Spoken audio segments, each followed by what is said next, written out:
जय श्री हरि। स्वागत है आपका आपके अपने चैनल पर, जहाँ हम आपके लिए लेकर आते हैं धार्मिक कथाएं, व्रत कथा, विधि और भारतीय संस्कृति से जुड़े गूढ़ रहस्य। आज हम मार्गशीर्ष मास महत्म की कथा का 14 अध्याय प्रस्तुत करेंगे। यह कथा श्री विष्णु भगवान की महिमा का वर्णन करती है और हमें मार्गशीर्ष मास में पूजा पाठ और धर्म के महत्व को समझाती है। एक समय की बात है जब भगवान श्री कृष्ण ने अर्जुन को मार्गशीर्ष मास की महिमा बताई। उन्होंने कहा, हे अर्जुन, मार्गशीर्ष मास देवताओं का प्रिय मास है।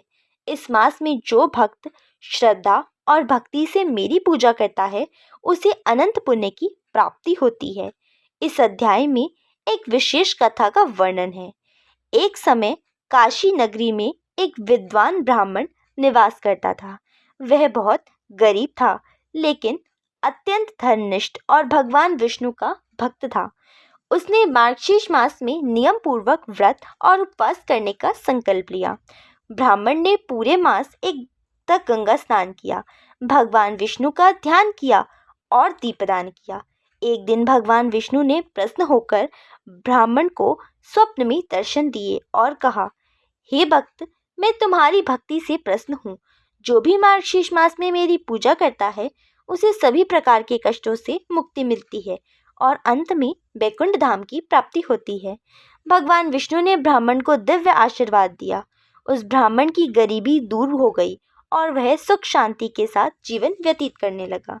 मार्गशीर्ष मास के नियम और लाभ भगवान श्री कृष्ण ने अर्जुन को मार्गशीर्ष मास के व्रत के नियम और लाभ भी बताए। इस मास में प्रातःकाल गंगा या किसी पवित्र नदी में स्नान करना चाहिए। भगवान विष्णु की पूजा में तुलसी दल, दीप और नैवेद्य अर्पित करें। इस मास में दान का विशेष महत्व है। अन्न, वस्त्र और दीप दान करने से अक्षय पुण्य मिलता है।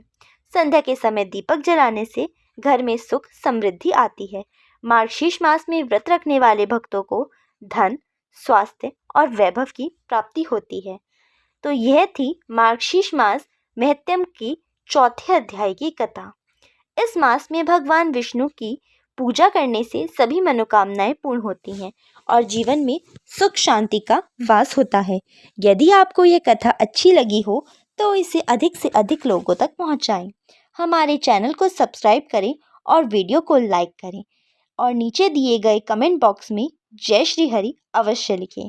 अगले अध्याय में हम लेकर आएंगे मार्गशीर्ष मास महत्म की 5वीं कथा। तब तक के लिए जय श्री हरि।